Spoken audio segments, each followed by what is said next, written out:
안녕하세요, 잡시광입니다. 최근 서방 국가들이 중국을 더 몰아세우고 있습니다. 중국 견제를 위한 동맹 간 협력을 한층 더 강조하고 있는 것인데요. 실제로 최근 미국 바이든 대통령은 중국이 속한 인도 태평양 지역을 미국의 최우선 과제로 지목하며 이를 위해 동맹들과 협력하겠다고 밝혔습니다. 통상적으로 인도 태평양은 미국이 중국 포위망을 거론할 때 사용하는 표현이라 사실상 중국을 겨냥한 것으로 보입니다.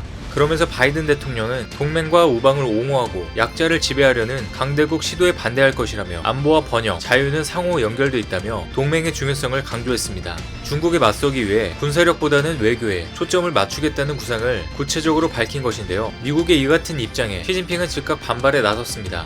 시진핑 주석은 소그룹과 제로섬 게임을 지향해야 한다며 진정한 다자주의를 실천해야 한다고 맞받아쳤습니다. 또한 시 주석은 평화롭고 발전된 세계는 여러 형태의 문명을 포용해야 한다며 한 나라의 성공이 다른 나라의 필연적인 실패를 의미하는 것은 아니라고 말했습니다. 시 주석의 발언은 안보 협의체인 쿼드 격상에 이어 미국, 호주, 영국의 안보 파트너십 오커스를 설립하며 중국 견제에 나선 미국을 우회적으로 비판한 것으로 보입니다. 미국을 향해 중국 압박을 멈추라고 경고하고 있는 것인데요. 하지만 전 세계는 시진핑의 바램과는 반대로 흘러가고 있습니다. 최근 EU까지도 중국에 대응하기 위해 뭉치기로 했습니다. 언론에 따르면 최근 EU는 중국의 1대1로 영향력에 맞서기 위해 무역, 인프라 분야에서 세계를 연결하겠다는 구상을 내놓았습니다. EU는 전 세계 국가들과 글로벌 게이트웨이 파트너십을 구축할 것이라고 밝혔는데요. 글로벌 게이트웨이는 유라시아 대륙을 연결하는 중국의 인프라 프로젝트 1대1로에 대항하기 위해 EU가 독자적으로 창설한 무역, 인프라 투자 사업입니다. 우르줄라 폰데어 라이엔 EU 위원장 역시 인도 태평양 지역의 중요성을 강조하고 글로벌 공급망을 강화할 것이라며 동맹의 중요성을 강조했습니다. 이제 국제사회에서 중국은 외톨이가 된 것이 분명해 보입니다. 당장의 중국 편에 가까운 것은 푸틴밖에 없는 듯한데요. 블룸버그 통신에 따르면 푸틴 대통령은 세계 주요 정상 중 처음으로 베이징 동계올림픽에 참가한다고 밝혔습니다. 푸틴 대통령은 시진핑 주석과 직접 정상회담을 희망한 것으로 전해졌는데요. 현재 미 정치인들은 중국의 인권 유린 문제와 관련해 대표단 파견을 거부하는 등 베이징 동계올림픽을 보이콧하고 있는 중입니다. 이런 상황에서 러시아가 베이징 올림픽 참가를 수락하며 중국 편에 섰다고 공식화했습니다.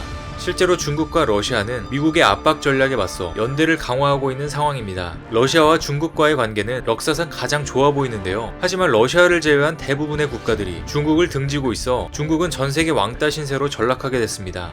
그런데 당장 중국은 내년에 베이징 올림픽을 치러야 합니다. 그래서 최근 엄청난 이벤트를 준비하기도 했는데요.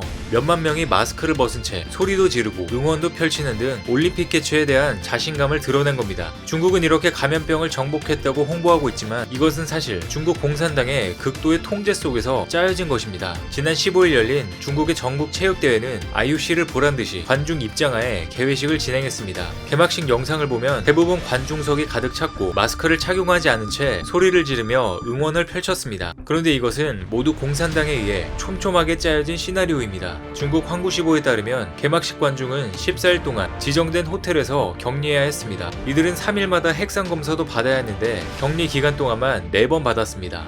여기에 개회 48시간 이내에 핵산검사 음성 증명서를 제출해야 해 총 5번의 검사를 받은 것인데요. 청소년을 포함해 성인들은 백신 접종을 마친 상태여야 관람이 가능했습니다. 결국 관중들은 백신 접종을 끝내고 14일을 격리하고 5번의 핵산검사를 거쳐 음성 증명서까지 소지하고 개막식에 입장했던 겁니다.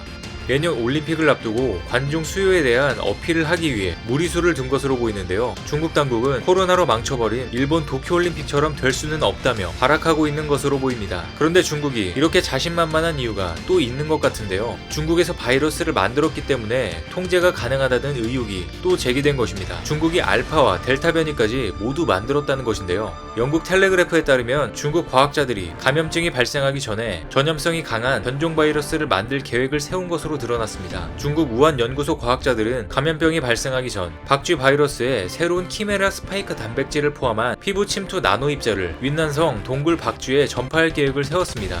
당시 연구팀은 박쥐 바이러스에 인간 특유의 분절 부위를 삽입하기를 원했던 것으로 드러났는데요. 현재 델타 변이가 강력한 전염력을 갖게 만든 유력한 후보 중 하나로 꼽히는 요인이 바이러스의 스파이크 단백질 내 퓨린 분절 부위입니다.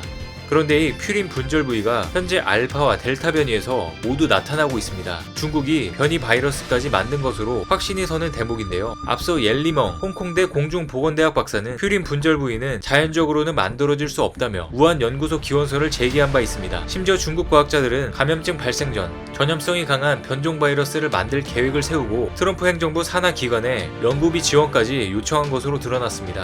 우한 연구소를 지원해온 미국 과학자 피터 다작이 이런 계획서를 미 국방고등연구계획국에 제출하면서 연구비 160억 원 지원을 요청했던 것으로 드러난 겁니다. 영국 출신 동물학자인 다작은 이전부터 우한 연구소의 바이러스 연구를 위한 지원금을 미국 각 기관에서 후원받아온 친중 인사입니다. 모든 의혹과 증거들이 중국을 향해 칼날이 모아지고 있는 모습인데요. 그런데 또 한 번 실험실 유출설이 주목되는 증거들도 나왔습니다.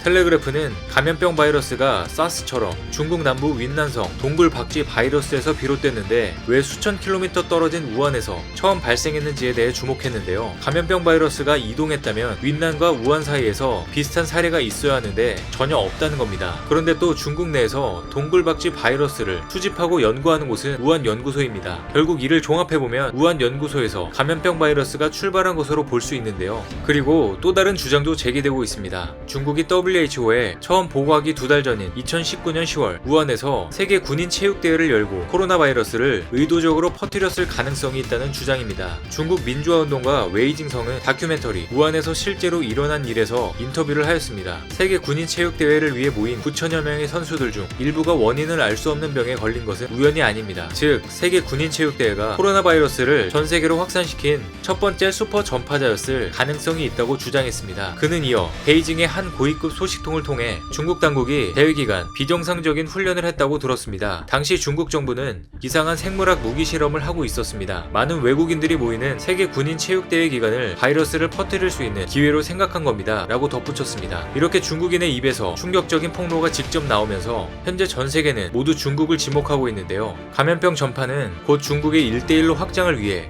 중국이 일부러 병 주고 약 주고 한 것이 아닌가 싶을 정도입니다. 최근 시 주석은 연말까지 백신 20억 회분을 세계에 공급하겠다고 밝히면서 발전도상국에 백신 1억 회분을 무상 지원했다고 했는데요. 감염병 발원지인 중국이 뻔뻔하게도 백신을 무기로 다른 나라들에게 1대1로라는 악몽을 선사하려는 것으로 보입니다. 뿐만 아니라 중국은 이제 탈레반까지 지원하면서 1대1로를 확장하려고 하고 있습니다. 실제로 중국은 아프간의 1대1로 참여 의사에 긍정적인 시그널을 보냈는데요. 왕원빈 중국 외교부 대변인은 중국 아프간 화물열차를 시급히 복원해야 한다며 중국은 그 어떤 나라보다 아프간 경제와 민생 원조를 제공할 의무가 있다고 밝혔습니다. 그러면서 중국은 아프간의 백신 300만 도즈와 곡물 2억여 원어치를 제공하기로 했습니다. 국제 왕따가 된 중국이 이제는 잡을 수 있는 손이라고는 탈레반밖에 없어 보이는데요. 이렇게 전 세계가 중국발 감염병으로 혼란에 빠져 있는 가운데 한국은 아랑곳하지 않고 현재 상황을 잘 이겨내고 있습니다. 델타 변이 확산으로 주요국의 올해 성장률 전망치가 뒷걸음치고 있지만 한국만 경제 성장이 예상되고 있는 것입니다.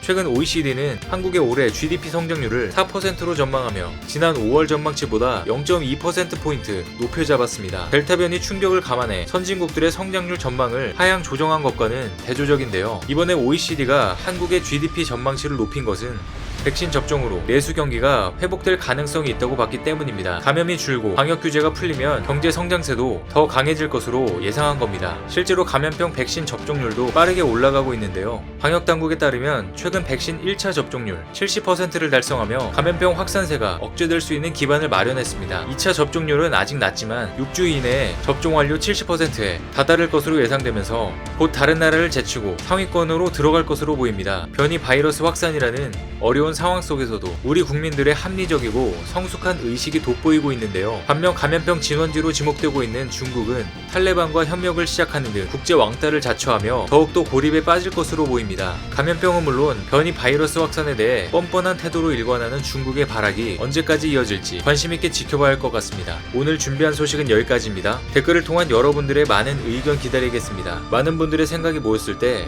진정 가치 있는 지식이 완성될 것입니다. 시청해주셔서 감사합니다.